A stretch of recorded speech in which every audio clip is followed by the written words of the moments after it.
Hello, my lovely Saggies, and a very warm welcome to your October 2023 horoscope forecast. Well, it is the month that I've been talking about for a while. This is the month of eclipses. So the energies are super powerful. There are opportunities for great change, for transformation to take place in a short span of time. Remember that the energy of eclipses can last for up to 6 months. So it's a long frequency. And the energy frequency is Venus, because both eclipses, one in Libra, one in Taurus, are ruled by Venus. And Venus rules your finances, your love life, your relationships, your gifts, your talents. So it would be very helpful to find your Venus in your chart. If you know it, great. If you don't, you can go to my website, yourastrologysigns.com, and you can get a free chart. If you go under reports, free report, you'll get a free mini reading as well. It's a good time to activate that Venus in your chart, because Venus shows what gives you pleasure, what you enjoy, where your talents are, where your creativity is very often. So if you can meditate and contemplate your own Venus at this time and activate it consciously, you can make even more positive, constructive use of the eclipse frequency. Let me take you through this month. On the 5th of the month, we've got Mercury coming to join Mars and the Sun in your 11th house. So Saggies, this is a month, if you want it, for a lot of social interaction, meeting with friends, connecting with new people, communities, networking, discussing, inspiring, motivating. You might meet some really amazing people online or offline. It's also a time to think about your dreams, your wishes. What do you want for yourself? What do you see? What's your vision? What's your bigger picture for yourself and your place on our planet? Powerful questions, but important ones, because the energy is so strong. On the 9th of the month, Venus will come into your 10th house. So this is about bringing joy into your work. If you have a career, it's going to be even more important than ever that you enjoy it, that you do it with cheerfulness, that you do it with enthusiasm, whatever it is. If you're sweeping the floor or planting a garden, but that you focus upon the joy of just doing. This can also take you into a career that you love. It can also remind you to bring joy into all your interactions with the outside world, because the top of the chart has everything to do with the outside world. On the 13th of the month, Mars will come into your 12th house, energizing this mystical area of the chart.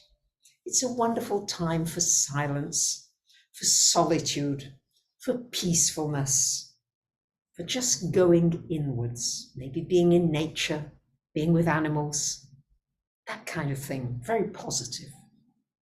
And on the 14th of the month, we get the first eclipse. It's a solar eclipse in your 11th house. This is an opportunity to reboot your social life and your relationships generally. It's an opportunity for a rebirth. There may be endings, there may be completions, making the way for something new and better. So here we get this energy of new horizons, meeting with different kinds of people, people with different kinds of interests, common interests with you, people that may feel as though they are your soul family. You can rebirth a whole new energetic in all of your relationships, both personal and business. On the 23rd of the month, the Sun and Mercury will join Mars in the 12th house as you begin to prepare for your birthday time. So it's an important time to begin to contemplate about the year See how you feel as though you've done. Look at the areas you'd like to improve. And to think about your aspirations. What are you aspiring? What do you want to accomplish? Who do you want to become? These are all things to think about carefully as this 12th house transit is so strong. And it's a really great time for studying astrology, immersing yourself into anything esoteric, metaphysical, all the invisible, powerful realms. And finally, on the 28th of the month, we've got a lunar eclipse happening here in your 6th house. And this is resonating with Jupiter and Uranus here, shining a light on your health, your well-being. It's an opportunity to look at all areas, physical, mental, emotional, and look at what needs to be improved. What could I do a little better? Do I need to exercise more or less? Do I need to eat less or maybe more? Do I need to change my habits, my routines? It's an opportunity to look at what you do on a regular basis and whether you're doing it consciously or robotically. Because anything you're doing robotically is dead. Yeah, we don't think of robots, at least not yet. Of course, as AI develops, that may change, but we don't think of robots as very personal and soft and with an emotional touch. And so it's important to bring yourself into the present and to look at, where am I being robotic? Maybe it's with your daily exercise routine. Maybe it's with that daily 2 or 3 or 4 cups of coffee. What habit pattern do you need to break in order to become healthier, fitter, more energy, more vital? These are the energies that you're working with. It's also an opportunity for some changes in your work, your career, and an opportunity to look at ways in which you can serve and help others and feel as though you are actively contributing and making a difference to other people's lives.